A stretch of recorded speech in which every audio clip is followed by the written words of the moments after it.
কাজ করতে যায় মনে পড়ে যায় আপনার মুখে আসি আমি ঘুমাতে যাই মনে পড়ে যায় আপনার মুখে আসি হযরত মুহাম্মদ সাল্লাল্লাহু আলাইহি ওয়াসাল্লাম আপনার ঘটনা বাড়িয়ে দাও আজকের দিনে আমি যুবক ইমানে কালেমা পড়ে মুসলমান হয়ে গেলাম হুজুর মুসলমান হব তবে আমার একটা শর্ত আমি নামাজ পড়ব কি পড়বে না নামাজ পড়ব জোর করে বলো নামাজ পড়বে না নামাজ পড়ব না নই বলছে এই ব্যাপার যা তো যা মন চাই তুই করবি যা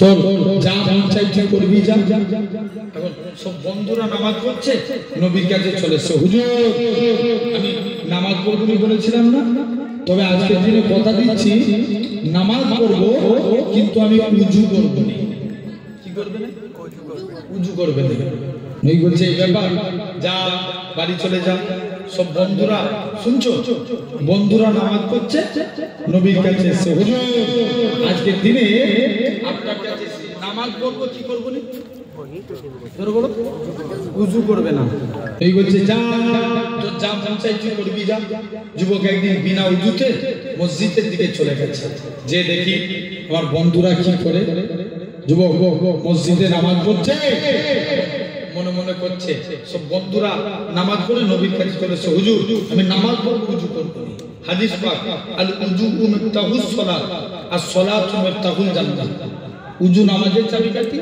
আর নামাজ জান্নাতের চাবিকাঠি যুবক যে বলছে হুজুর নামাজ পড়ব উযু করব না বলছে যা পালা মুসলমানদের ছেলেমেয়েরা পাঠাতুর মেয়েরা হে নবী বলিকেরা যুবক ছেলেরা মসজিদের দিকে চলে যায় ছেলে দেখে নাকি আল্লাহ নবী জামাতা হযরত সিদে আলী রাদিয়াল্লাহু তাআলা আনহু হুজুর আমার মসজিদে দাঁড়িয়ে দাঁড়িয়ে উযু করে উযু করার নিয়ম হচ্ছে দুই হাতের কোণে পর্যন্ত দোয়া করা হযরত আলী বগলে নিচু থেকে দোয়া করে পা ধোয়ার নিয়ম হচ্ছে দুই পায়ের পর্যন্ত দোয়া করা হযরত আলী হাঁটু নিচু দিয়ে পা দোয়া করে যুবক ছেলে কালা বলে হে রাসূলুল্লাহ জামাতা হে হযরত আলী তুমি কেন এত বেশি বেশি করে উযু করো হযরত আলী বলে ওগো বাবা যুবক আল্লাহ নবীর মুখ থেকে শুনেছি আল্লাহ নবী দাঁড়িয়েছে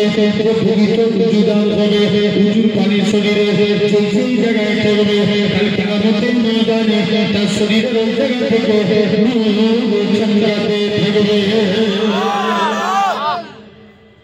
কি চমকাবে নূর চমকাবে যুবক যে বলছে হুজুর আমি উযু করব না বলেছিলাম না তবে আজকের দিনে কথা দিচ্ছি জান 5 ওয়াক্ত নামাজের আগে 5 বার গোসল করে উযু করে নামাজ পড়ব ও তাহলে এটা হলো 2 নম্বর 3 নম্বর রোজা এবছর রমজান মাসে তুলনামূলক ঠান্ডা থাকবে না আগের বছর তার আগের বছরে রমজান মাসে তাপমাত্রা কম ছিল না বেশি ছিল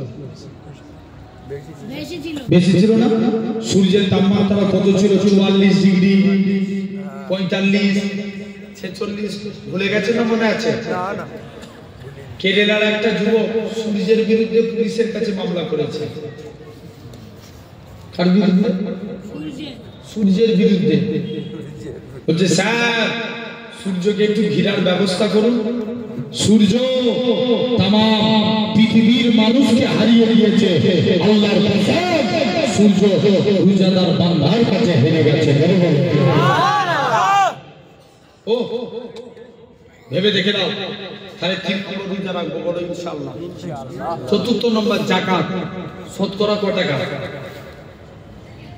কথা কই না 2.5 টাকা 1 লাখে 2.5 কত 2.5 এই যাকাত দিবেন যে সাহেবে নিসাব তার উপরে যাকাত দেওয়া ফরজ সাহেবে নিসাবটাকে যার কাছে 6.5 ভরি সোনা অথবা 52 ভরি রূপার সম্পত্তির মালিক কত বললাম 6.5 ভরি সোনা অথবা 52 ভরি রূপা এই সম্পত্তির মালিক তার জন্য যাকাত দেওয়া ফরজ বর্তমান 52 ভরি রূপার দাম হচ্ছে 80 থেকে 85 হাজার টাকা কত দাম বললাম 85,000 টাকা। এই 85,000 টাকা পরিমাণ সম্পত্তির যে মালিক, তার উপরে জাকাত দেওয়া ফরজ। জেনে রেখে দেন, এটা হলো 4 নম্বর। 5 নম্বর হজ। এবছর আপনাদের দোয়ায় আমিও গিয়েছিলাম, যে দেখি মক্কায় 7 দিন ছিলাম, মদিনায় 9 দিন ছিলাম। যে দেখি, শুনছো, মদিনার তুলনায় মক্কায় ভিড় বেশি। কোথায়? মক্কায়। কারণ মক্কায় অনেক মানুষ যায়, ওয়াহাবি যায়, লামাজাবি যায়, কিন্তু মদিনায় তারাই যায় যারা হাবিবুল্লাহর গোলাম। জোরে বলবে না? সবাই মদিনায় যায়? যায় না। সবাই যায় না। মদিনায় তারাই যায় যারা নবীর গোলাম। অনেকে বলে উমরা করতে এসেছি, উমরার আরকান 4টে: ইহরাম করা, তোয়াফ করা, সাই করা, মাথার চুল ফেলে দেয়া। কিন্তু আমরা কেন বেকার মদিনায় যাব? 4টে কাজ মিলবে, বাড়ি চলে যাবে। মুসলমানদের ছেলেমেয়েরা, বাচ্চারা, আমরা যারা এমিরেট ফ্লাইটে যাব, কলকাতা থেকে দুবাই, দুবাই থেকে জিদ্দা, এরা কোরআন বলে আমাদের নিকাহ চলে গেল। অনেকে কি করে দুবাই গিয়ে ইহরাম করে নেয়, বান্দা ইহরাম করে 2 রাকাত নামাজ পড়ে জমজমের পানি দিয়ে সাফা মারওয়া সাই করে মাথার চুল ফেলে দেয়। অনেকে বলে কেন আমরা মদিনায় যাব? কত বড় কপাল পাতা থাকে।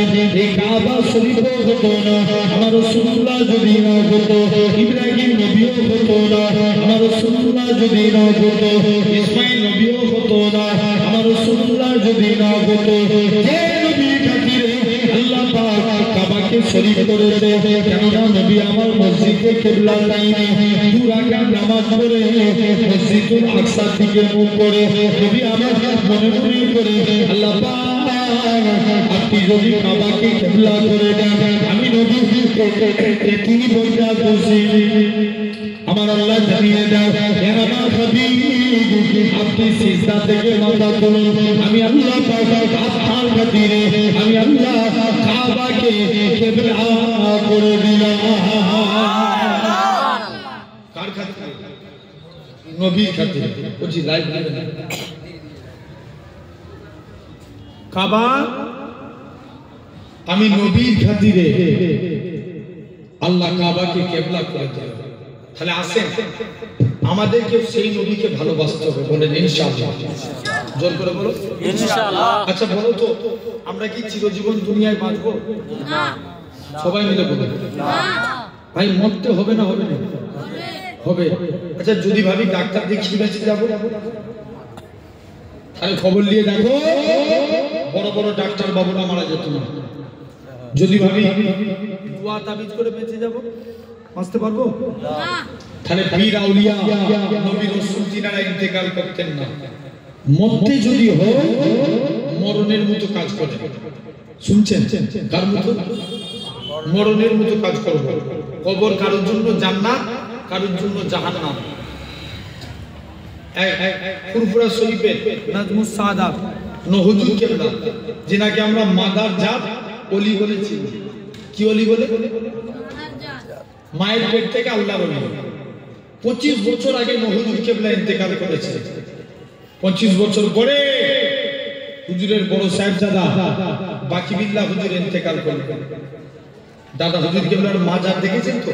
জায়গা শর্ট না? নহুজুর কিবলা কবরের দিকে বাকিবিল্লাহ হুজুরের কবরটা একটু চেপে গেছে। যেই চেপে গেছে লাশ বেরিয়ে গেছে। কত বছর আগে? 25 বছর। কাফন তো লাশ তো দূরের কথা, কাফনও টাটকা আছে। জোরে বলো ও আল্লাহ, এরকম কিছু নিয়ামত দেখায় বান্দা, তারপরেও তোরা হেদায়েত। আরব একটা কবরস্থান ঘিরা হচ্ছিল। কোথায়? বলো বলো। আরবে কবরস্থান ঘিরতে ঘিরতে এক সাহাবী লাশ বেরিয়ে গেছে। কপালে তীর ঢুকে গেছে। কি তীর? তীর ঢুকে যাওয়ার সময় তীর বার করেছে, কপালটা ফুটো হয়ে গেছে, রক্ত বেরোচ্ছিল, আগুন দিয়ে টিপে ধরে আছে। ওই অবস্থায় ইন্তেকাল। সাহাবারা যে অবস্থায় শহীদ হবে ওই অবস্থায় দাফন হবে।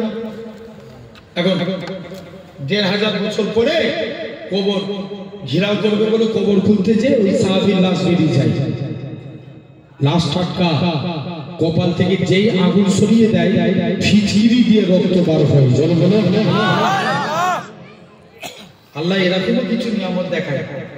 আবার এমনও ঘটেছে, এক বান্দা কবরে মাটি দিতে গেছে, তার বুক পকেটে কিছু ডকুমেন্টস ছিল। কি ছিল? জোর করে বলো। ডকুমেন্টস। কবরে মাটি দিতে যে তার ডকুমেন্টস কবরের ভিতরে পড়ে গেছে। ইমাম সাহেবকে যে বলছি, ইমাম সাহেব মনে হচ্ছে আমার ডকুমেন্টস গুলো সব কবরে পড়ে গেছে, কিছু তো একটা ব্যবস্থা করতে হবে। ইমাম সাহেব বলছে, হ্যাঁ ঠিক কথা, চলো এর কবরটা খুলে দেখি। যেই কবরটা খুলেছে, স্বাভাবিক একটা মানুষের জিহ্বার হয় হাতের এক তালু পর্যন্ত। ওই তালু, জোরে বলো, এক তালু। এরা দেখে এই মানুষটার জিভটা শিক কাট দিয়ে কোমর পর্যন্ত টানা আছে। ও কোথা পর্যন্ত? কোমর। এই অবস্থা দেখে ইমাম সাহেব সবাই ভয়ে অজ্ঞান, আর যাবো না। ইমাম সাহেব অজ্ঞান হয়ে গেলেন। শুনছেন তো? বলছে যে দেখি, তার মানে বুঝে নিতে হবে ওই মানুষটার জবানের গোলমাল ছিল। কিসের গোলমাল? জবানের। হাদিস শরীফ নবী বলছেন, মিন লিসানিহি ওয়া ইয়াদিহি, তোমরা মুখ এবং হাতের দ্বারা অপর মানুষকে কষ্ট দাও না। কিসের দ্বারা? বসে যাও বাবা, মুখ এবং এই কথা বলে না, হাতের দ্বারা। নবীর কাছে একজন সাহাবী গেলেন, তার দুইটা সমস্যা, 1 নম্বর মদ খেত, 2 নম্বর জিনা করত। নবীর কাছে যে বলছে, হুজুর আমি একটু ভালো হতে চাই, আমাকে আমল বলুন তো। আল্লাহ নবী বলছে, বাবা তুমি ভালো হবে, ওয়াদা করো মুখ দিয়ে কোনোদিন মিথ্যা কথা বলবে না। কি কথা? মিথ্যা কথা বলবে না। এই বলছে পালা। সাহাবী একদিন আস্তে আস্তে ঘুরে নবীর দরবারে চলে গেছে। বলছে যা। এখন একদিন মদ খেয়ে নবীর দরবারে এসে হাজির। নবী বলছে, বাবা তুমি মদ খেয়েছো? কি বলবো? বলেছিল মিথ্যা কথা বলবে না। বাবা তুমি মদ খেয়েছো? হুজুর আমি। এখন যদি সে না বলে, যদি বলে না খাইনি, তাহলে কি হবে? মিথ্যা বলা হবে। হুজুর আমি মদ খেয়ে ফেলেছি, কথা দিলাম জীবনে আর কোনোদিন মদ পান করবো না। জোরে বলো। আবার একদিন জিনা করে নবীর দরবারে গেছে। নবী বলছে, বাবা তুমি জিনা করেছো? হুজুর আমি জিনাও করে ফেলেছি, কথা দিলাম আর কোনোদিন জিনার কাজ করবো না। মানুষটা পরিবর্তন হয়ে গেল। জোরে বলো। একটু চিল্লে বলো। তাহলে মন দিয়ে শুনবে। শুনছো তো ভাই? মনোযোগ দিয়ে। তাহলে এরকম আবার এমন একটা ঘটনা ঘটেছে পাকিস্তান গুলঘাটে। একটা পথিক রাস্তা দিয়ে হেঁটে হেঁটে যাচ্ছে, একটা কবরস্থানের পাশ দিয়ে। কবরের ভিতর থেকে আওয়াজ আসছে, কে আছো আমাকে বাঁচাও বাঁচাও। পথিকটা তাড়াতাড়ি করে দৌড়ে দৌড়ে একটা ইমামের কাছে চলে গেছে। ইমাম সাহেব কবরের ভিতর থেকে এরকম আওয়াজ শুনতে পেলাম, সেই কবরকে ভয় করো, এই কবরে যেতে হবে না? হবে না? জোর করে বলো। যেতে হবে না? বলছে চলো। শুনছেন? কবরে, এই কবরে আপনাকেও যেতে হবে, আমাকেও যেতে হবে। ইমাম সাহেব 10-15 জন মানুষকে নিয়ে কবরস্থানে এসে হাজির। বলছে একবার। ইমাম সাহেব শুনতে পেলেন কবরে এরকম আওয়াজ হচ্ছে। ইমাম সাহেব বলছে একবার মাটিটা সরিয়ে দেখি। যেই মাটিটা সরিয়ে দেখে, একটা মহিলা উলঙ্গ অবস্থায় কবরে পড়ে আছে। কে? জোরে বলো। একজন মহিলা উলঙ্গ অবস্থায় কবরে পড়ে আছে। ইমাম সাহেব মানুষ তো তাকে একটা কাপড় দিলেন। মেয়েটা কাপড়টা জড়িয়ে নিয়ে একজনের বাড়িতে যে দরজা লাগিয়ে দিয়েছে। এদিকে পাকিস্তানে মানুষদের যেতে একটু দেরি হয়ে গেল। মা একবার দরজা খুলো। বলছে তোমরা আমার চেহারা দেখলে তোমরা হাটফেল করে যাবে, আমি দরজা খুলবো না। একবার খুলো। মুসলমান ছেলে মেয়েরা বাবা তরুণেরা হে নবী প্রেমিকেরা মহিলাখানা সর্বপ্রথম তার মাথাটা খুলে দেখায় মাথা বলে কোনো জিনিস নাই কেবল মাত্র আর হাড্ডি করে মাথার খুলিটা দেখা যায় পাকিস্তানের মানুষেরা বলে আল্লাহ পাকে বান্দি বলো তো দেখি তোমার এরকম অবস্থা কেন মহিলাখানা কাঁদে আর বলে ও পাকিস্তানের মানুষেরা শুনে রেখে দাও কেন আল্লাহ মেয়েদের জন্য মাথা ঢেকে রাখা ফরজ করেছিল আমি বেপরদা কিভাবে রাস্তায় চুলে শ্যাম্পু লাগিয়ে চুল উড়িয়ে উড়িয়ে বেড়াতাম যাতে করে এলাকার যুবকরা আমার প্রতি ফিদা হয়ে যায় আমার প্রতি দিবানা হয়ে যায় এই জন্য আল্লাহ পাক প্রথম প্রকার শাস্তি আমার মাথার মধ্যে দিয়েছি এই বলে সেটা ঠটকানা বলে দেখা ঠট বলে কোনো জিনিস নাই কেবল মাত্র মারিগুলো দেখা যায় পাকিস্তানের মানুষেরা বলে আল্লাহ তাকে পাখি বলো তো দেখি তোমার ঠোঁটের এরকম অবস্থা কেন মহিলাখানা কাঁদে আর বলো এ পাকিস্তানের মানুষেরা শুনে রেখে দাও কেন আল্লাহ মেয়েদের জন্য মুখ থেকে রাখা ফরজ করেছে আমি বেপরদা কিভাবে মুখ খুলে বেড়াতাম যাতে করে এলাকার যুবকরা আমার চেহারা দেখে আমার প্রতি ফিদা হয়ে যায় আমার প্রতি দিবানা হয়ে যায় এই জন্য আল্লাহ পাক দ্বিতীয় প্রকার শাস্তি মুখের মধ্যে দিয়েছে এই বলে সে তার চেহারা খুলে দেখা চেহারা বলে কোনো জিনিস নাই কেবল মাত্র হাড্ডি কোনো দেখা যায় পাকিস্তানের মানুষেরা বলে আল্লাহ পাকে বলো তো দেখি এরকম ভাবে চেহারার অবস্থা কেন কেননা মেয়েদের জন্য পর্দা করা আল্লাহ ফরজ করেছিল আমি বেপরদা কিভাবে এরকম ভাবে রাস্তায় ঘুরে ঘুরে বেড়াতাম যাতে করে আমার বিজ্ঞান থেকে এলাকার যুবকরা আমার প্রতি ফিদা হয়ে যায় আমার প্রতি দিবানা হয়ে যায় এই জন্য আল্লাহ পাক দ্বিতীয় প্রকার শাস্তি আল্লাহ আমার খবরের মধ্যে দিয়েছে এই বলে মেয়েটা অজ্ঞান হয়ে জমিনায় পড়ে গেল মেয়েটা কোথায় পড়লো বলো বলো বলো জমিনায় পড়ে গেল পাকিস্তানের মানুষরা আবার তাকে দাফন করে দিল আচ্ছা বলেন তো বাপ এই মাধবপুরে এখানে মেয়ের বাপ বসে আছেন না এই মজলিসে আছে নাই আছে আপনি আপনার মেয়েকে এই যে ধরেন এই রাস্তা দিয়ে কত মেয়ে ঘুরছে না কত ঘুরছে দেখবেন এই জায়গায় লোক নাই কিন্তু অথচ মেলা দিয়েছে এখানে দোকান বসেছে দোকানে ধরে না হ্যাঁ পুরো ভর্তি এটাই তো আখিরি জামানা বুঝতে পারছেন না তার আগে একবার দরুদ পড়ে আল্লাহুম্মা